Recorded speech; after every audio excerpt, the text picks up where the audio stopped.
Now, a lot of you in this room would know that when a single mum raises sons, we rarely bat an eyelid.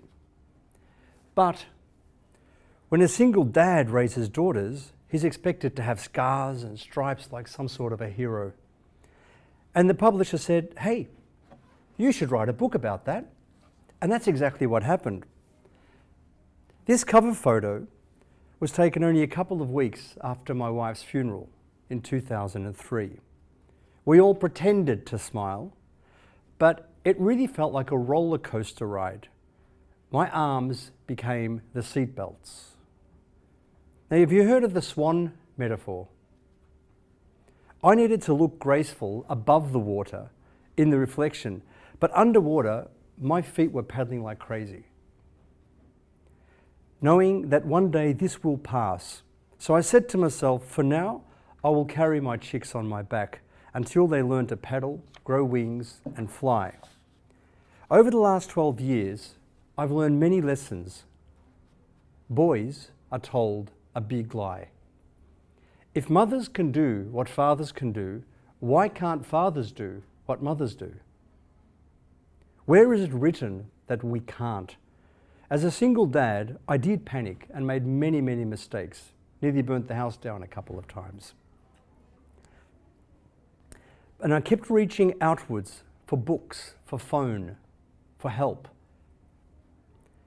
Then this priest visited me with this Rembrandt painting from 1669, The Return of the Prodigal Son. And he said, have a look at this picture. I said, yeah, I think I've seen it. Old man reconciles with his son. Yep, I get it. He said, nah, look closer. Look at the hands. And I looked at the hands and I finally noticed that yes, the hand on the right side is looking very masculine and the hand on the left side is looking very feminine. So I said, what's this all about? He said, well, you're under a lot of pressure. You're putting yourself under a lot of pressure to recouple, to remarry, that you can't do it. How can a man raise 3 daughters? And I want you to think of this whenever you feel down, that of course it can be done because those 2 hands come from one heart. You can do anything. And so if women were created with the capacity to be a nurturer and a protector, why would man not have the capacity to do the same? The answers I was looking for were not outside of me, but already dormant inside of me, asleep, ready to be woken. So I opened the rusty valves of my heart with WD-40, raised my heart antenna, and evolved into a man with emotional intelligence.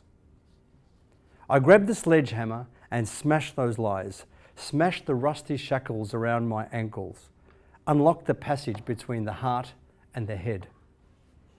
The masculinity prism is actually a prison.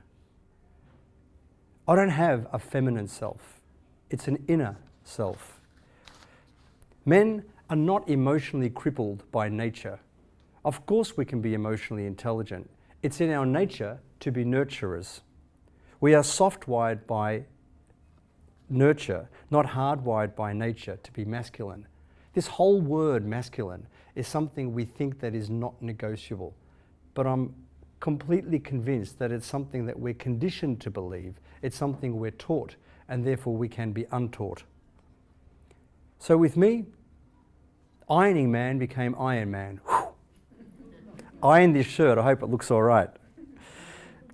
Hanging clothes became an Olympic marathon.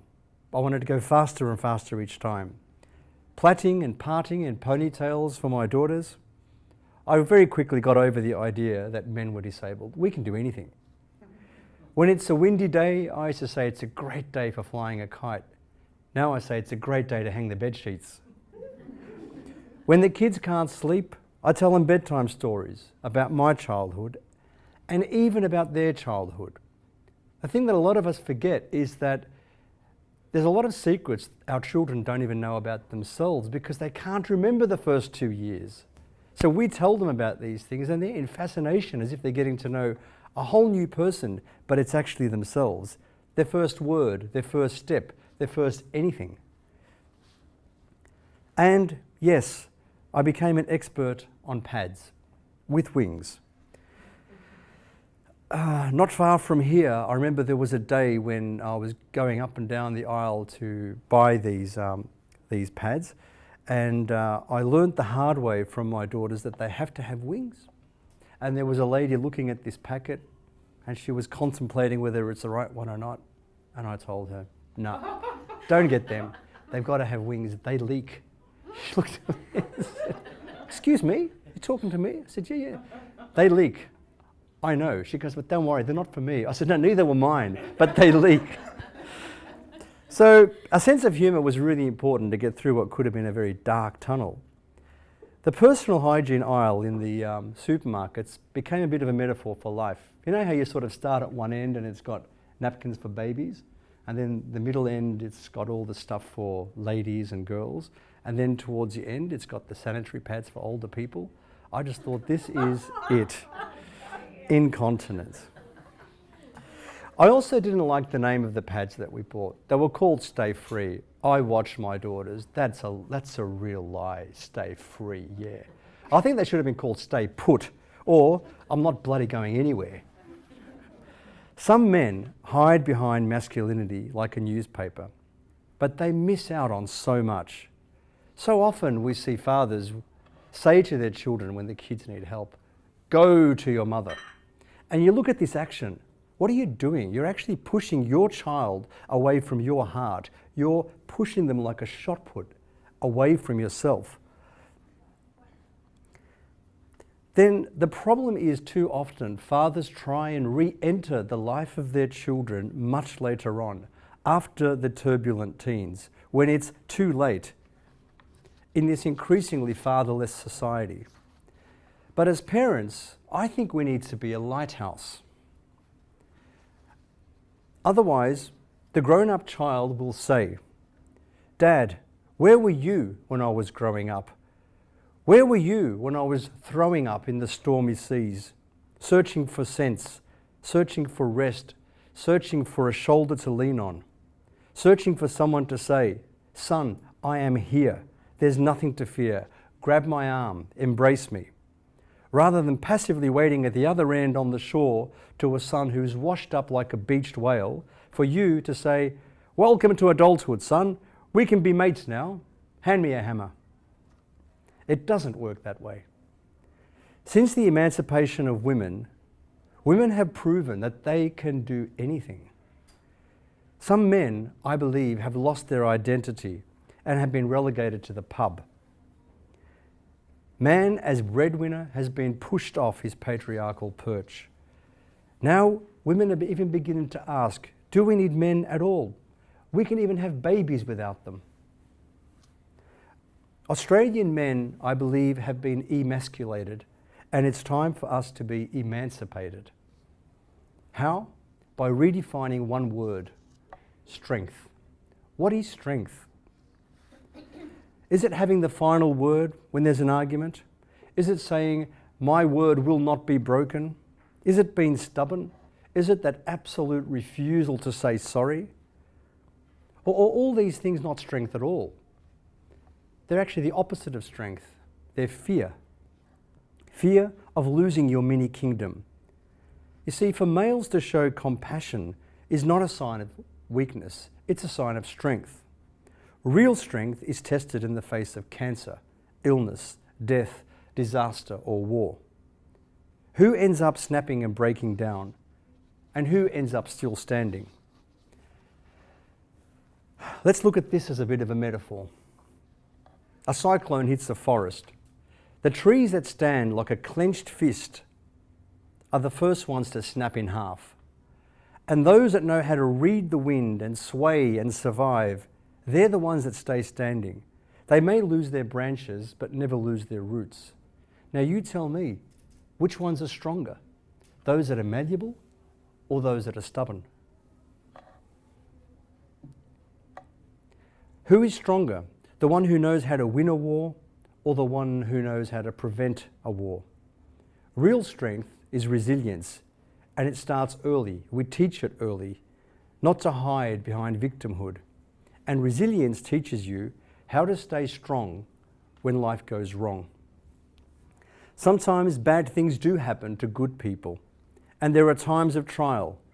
When my soulmate was stolen from my family, I refused to be another statistic of depression or suicide. I refused to reach out for sleeping tablets or antidepressants or a new wife. You know, 3/4 of teenage suicides are boys, not girls. What is it about girls that enables them to stay strong and not give up? The answer? I tiptoed past my daughter's bedroom door. Sorry, Joy, you didn't know about this. And I eavesdropped, and I noticed something really interesting. The girls start a lot of their sentences with the words, I feel this, and I feel that. And the boys are saying, oh, I think this, and I think that. Quite revealing that one thinks is coming from the head, and the other talks as if it's coming from the heart as the center of gravity, the heart as their powerhouse. Girls don't bottle things up because bottles are fragile and they crack. Girls express rather than suppress their emotions. Now I'll tell you a bit about guilt. Guilt strangles you. In my own grief, guilt meant lamenting the past and worrying about the future. But children anchor you to the present. They talk to you about what they need, what they want. Dad, I need help with my homework. Dad, I've lost my shoe. Dad, I can't sleep. Dad, I'm hungry. Dad, I miss mummy. When I felt guilt for my children, but my children detested one other thing, and it was pity. The one thing they could not handle was people feeling sorry for them. And so, there was another form of guilt called survivor guilt. Survivor guilt is when deep in your heart you say, take me instead. The girls need their mum more than they need their dad. Survivor guilt also means keeping away from some of your favourite places, your favourite food, your favourite anything, movie. You choke up, you tear up because it brings back all these memories, and there's all these places and things that become a no-go zone. In my life, it was the guitar. I'd always loved playing guitar, made my own first guitar, met through playing guitar, serenaded my wife through the guitar, named our children after songs. It was central to our life, but I couldn't touch the guitar for about 3 years. It became rusty, it became dusty, it became out of tune, just like me. And then one day, my kids asked the poignant question, Dad, do you really believe you're making Mum happy by making yourself so unhappy? And that was it. They shoved the guitar in my lap, we dusted it and unrusted it and tuned it, and we formed a band, all about the heart. And it was called The Heartbeats. Yes, we formed a family band. And so we made this pact that we will only do music if we did it together. Now, there were some surprises on this journey of life and death, forcing us to ask some big questions. So what did I learn in all this journey? I may have taught my children to read words, but they taught me to read people. Now, even though my background was in psychology and social work, I was actually really disappointed. I thought I was ready. I thought masculinity prepared me for the roughness and toughness and tumbles of life, but it didn't. There was a lot to learn from my daughters and from the other gender that I think we men were lacking. We were ill prepared for this.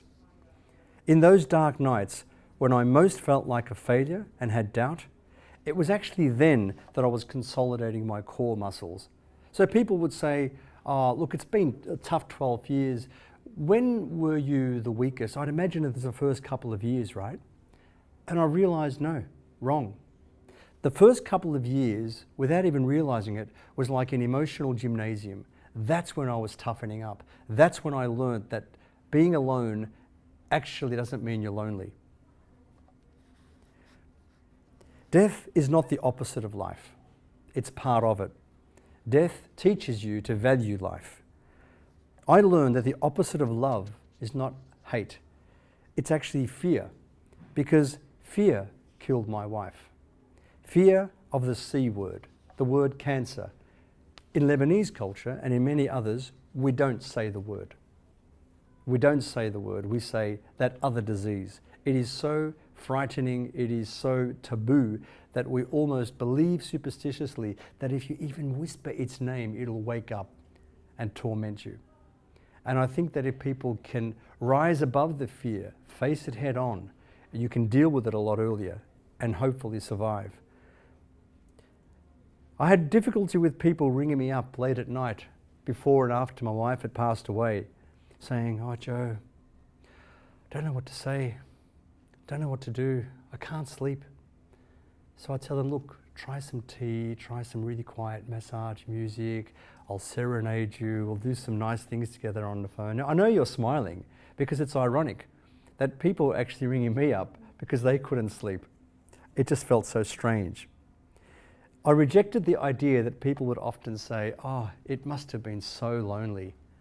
And these days more than ever, I see couples who I think are more lonely than me. I don't have a wife, but I see these people living in this prison of dishonesty where, yes, on the surface they look so happy together, they're surrounded by lots of people, they're never alone. But I see through the eyes, the window to the soul of this torment, and I know within a couple of words they'd be tearing up because they're actually a lot more lonely than me. So no, I'm not lonely. I reject it when I meet women who want to become my new partner and say, "You complete me. I feel so complete with you." And I say to them, "Last time I looked, I think I'm already complete. You can compliment me, but you're not going to complete me. We were made complete." And I also reject the idea that sometimes some of my kids would say, "Oh, Dad, what was it like back in your day?" And I say, "Listen, my day is now. It's now. And the second half of my life has just begun."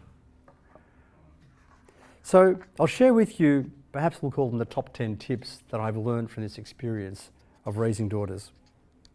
First, obvious one, is that parents are the first teachers. We are the moral compass long before it cements.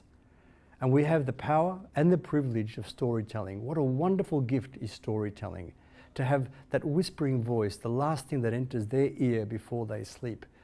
To fall asleep listening to your voice as it gradually becomes part of their dream. The second is to keep calm and stay approachable. That word approachable is so important. I've learned so often that when you're not approachable, what happens is that people talk about you, they don't talk to you. And it also means that I want to learn nothing secondhand. Not from their school teacher, not from their friends. "Hey, did you hear about your daughter the other day?" Don't want any of that. I want to hear it from them, but I'll stay calm when they tell me. The third is the power of listening. These days it seems to have been dissipated. People are constantly interrupting. They want to entertain. They want to put stuff out on Twitter and Facebook. They're basically developing a brand name, but they're not listening. They're not having a proper conversation. Parents need to be keen to teach, not just keen to learn. Yes, we can learn a lot from people before they have political correctness smashed into them and spontaneity smashed out of them. The fourth is to pick your fights. And too often, a lot of you here, parents, would know, you might see 2 or 3 of your kids having a quibble or an argument, and you step in there to try and break it up. What happens? They gang up and turn against you. And then suddenly you're in a corner. You're better off not interfering. The fifth is humility. Celebrate what gifts that we do have. You know that whole thing about you can't see this properly, but the glass half full and the glass half empty. It's so important. My excuse to drink. But it is so important to realise what we have. We could easily be dwelling on, we miss mummy, she's not in the home, and focus on that and have all sorts of symbols around the house to tell us what we're missing. Or you could celebrate what we do have to the max. All you need to do is watch international news and realise that we really are the luckiest country in the world compared to others. You know, I mean, at the moment we are so petrified of terrorism, but we have more people dying, women dying at the hands of their own husbands in this country than we have of terrorism.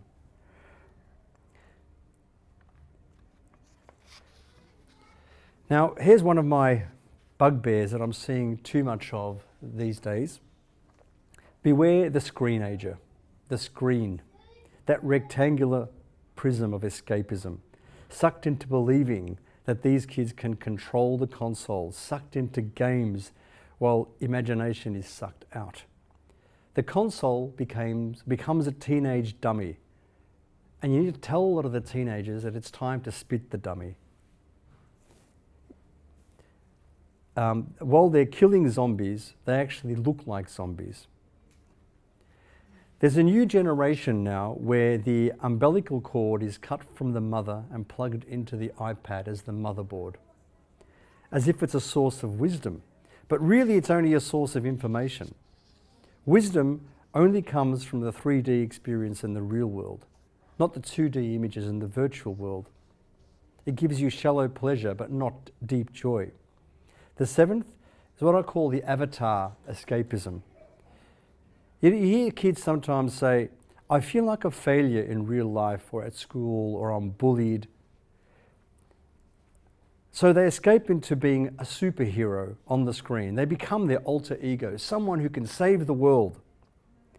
And we try and drag them back to the real world and say, kid, be a hero in the real world. Help your own family. The eighth, fathers. We're the first male in the life of daughters.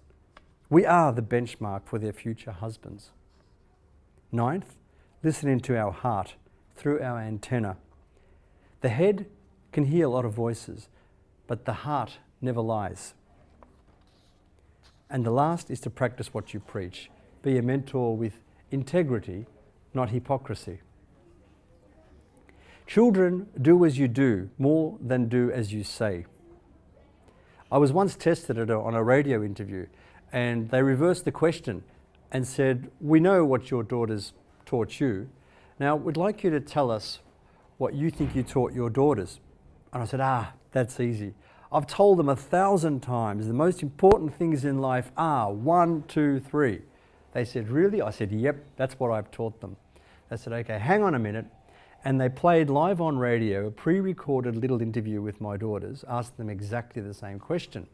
And they said, girls, what are the 3 most important things your dad taught you? And they said, and they went through them. And I was completely wrong. You see, the things that you say over and over again are not necessarily what they memorize. It's what you do, more so than what you say. So they'd watch you, and it's your actions. So for me, it's like living a life with the sound on mute, and they see what you do. That's what they internalize and keep permanently. They're like sponges.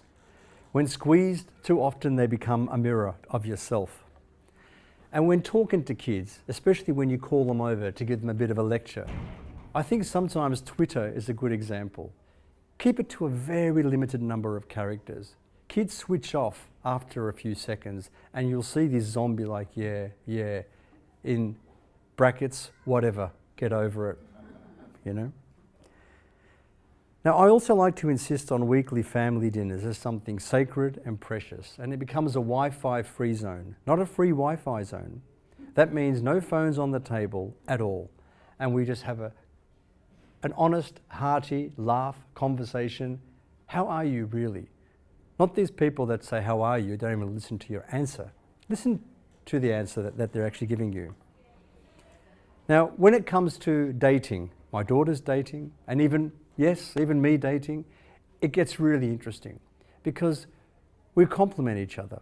They see things that I can't see, and I see things that they can't see. They'll bring home a whole lot of friends. Oh, Dad, this guy here, he's from uni, he's from whatever. And I'm sitting there watching, and I remember being his age. And I remember all the body language, how you sit, how you stare, how you blink. I remember that stuff. So I see things that they can't see. And I would tell them after the guys have left. And they would say, nah, Dad, you're imagining. He's like a brother to me. I'd say, really?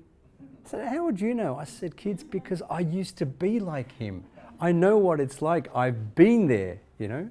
But it did feel funny after not having any male voices in the house to hearing, I mean, even my walls used to tremble differently when there were men in the house. Was I feeling a bit threatened? Yeah, probably a wee bit. But a part of me was also embracing the idea that these are also possibly future sons. Conversely, it was also true. You know, I'd often bring home someone and say, girls, she's just a friend, there's someone I'd like you to meet.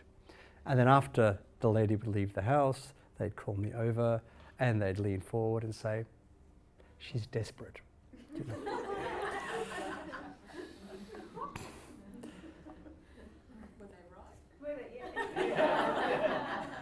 Question time is later. And so we're on to the next slide now, I think. Oh, that was about the zombies. You see, isn't that really funny? I love this one here. What's the point of being afraid of the zombie apocalypse when you're already a zombie? It's a bit cruel, isn't it? But just interesting. So that's our car trips having dinner. Yes, I was relegated to the back seat. Joy, did you see that? I was relegated to the back seat. They wouldn't let me drive. But this is interesting. Yeah, we've reenacted the front cover of the book. Yeah, look, same shirt, and yeah, it was a little bit tricky reenacting that, as you can imagine, just gravity and things like that. Look, the good thing is this book will be released in the USA next year, in March. I think it's a book that should be embraced by teenage boys to prepare them for the real world, free from fear, learn about what is real strength. For teenage girls who are the main characters. For people like you, because you like listening. The book has been reviewed as hilarious and a fight against gender and cultural stereotypes. It's funny, one reviewer actually referred to me as a Maronite Muslim. Anyway, she apologised. Women, I think, would get a lot out of this story because there's a lot of women I know who have embraced it with both hands and said, you know, there's someone very dear to me, he's going through a really tough time and he's just completely quiet. I keep asking him, I want to know how he feels, what can I do? And he doesn't say anything. I finally know maybe what's going on in his life. There's one woman I know who was pregnant and she said, I gave it to my husband in case anything should happen to me.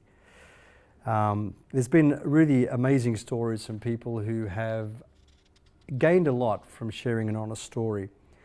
And probably most importantly, I hope the story gives hope for men, especially men going through despair, to arrest that depression, to give them light at the end of the tunnel and give them a bit of a way towards a real emancipation. So ladies, gentlemen and children, I hope you embrace this in your homes and in your hearts. Thank you.